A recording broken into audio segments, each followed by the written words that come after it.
We are in Meroe, on the east bank of the Nile, 215 kilometers from the confluence of the Blue and the White Nile, located in the present-day Sudan, the capital of ancient kingdom of Kush, which existed from around 10th century BC until maybe the 4th century AD.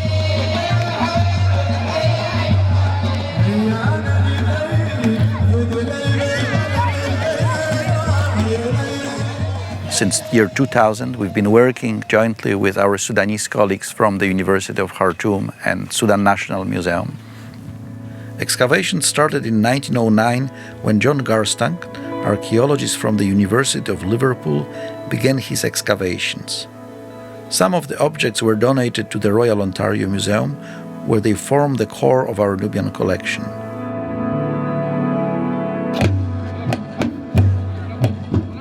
We employ local people for excavations, for digging.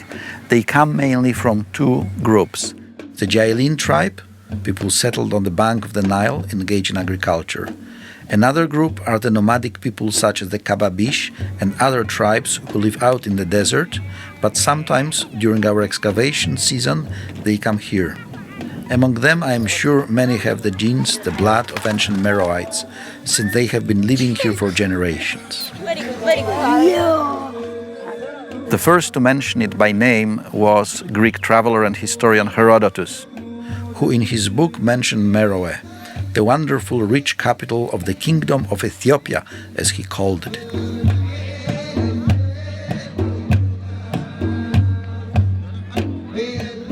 There were only two capitals of the kingdom of Kush. The early one was established at the site of the temple of Jebel Barkal. That's its modern name. But its ancient name was Napata. It was established perhaps in 8th, 9th century BC as a Kushite town, but the temple was actually built by Egyptian pharaohs when they conquered Nubia. In 591 BC, there was another Egyptian invasion of Nubia, and those Egyptians destroyed the same temple. Perhaps because of that, and the fear of a future invasion, around 300 BC, the kings of Napata decided to move their capital city and the burial ground from Napata to Meroe.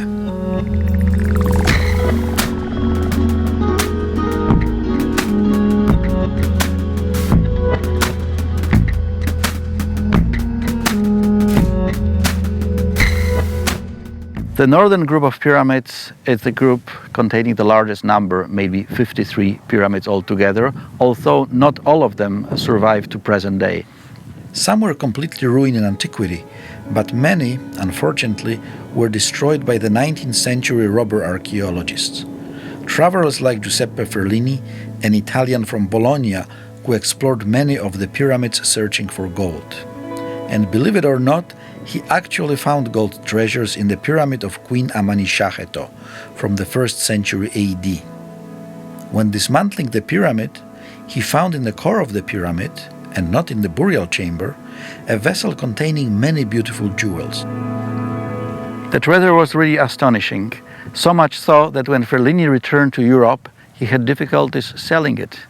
People did not believe that such wonderful things could have been made deep inside African continent.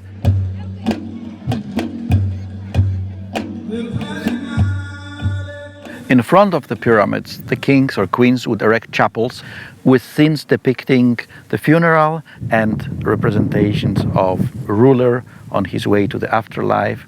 They really relied on Egyptian model. Not only the scenes were those from the contemporary Egypt of Ptolemaic rulers, but the texts were also written in Egyptian. The shape of the pyramid is also interesting because they are once again different from the Egyptian pyramids. First of all, they are smaller, but they are also much steeper. And the point at the top did not end in a pyramidion, but rather there was a strange round structure, perhaps to reflect a sun disk, or the association between the dead ruler and the sky and the travel in the company of the sun god Ra.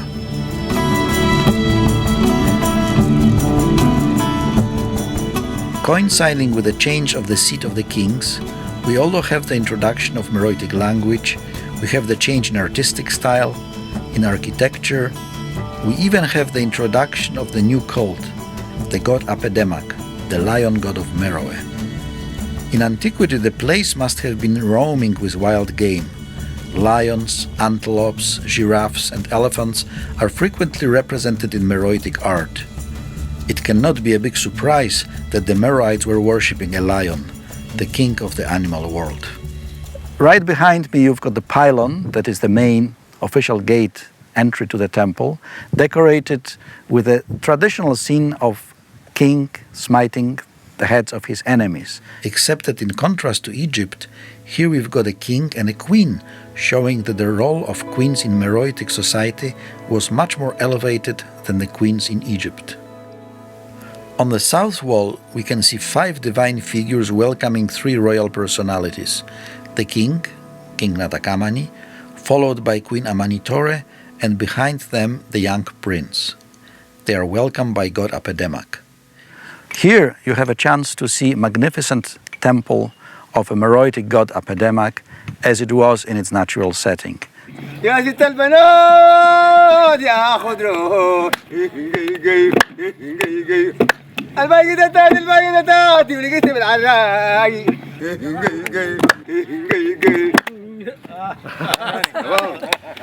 The kingdom, which extended from the first cataract of the Nile near Aswan in Egypt all the way up the river to the Sudanese-Ethiopian border, had many accomplishments.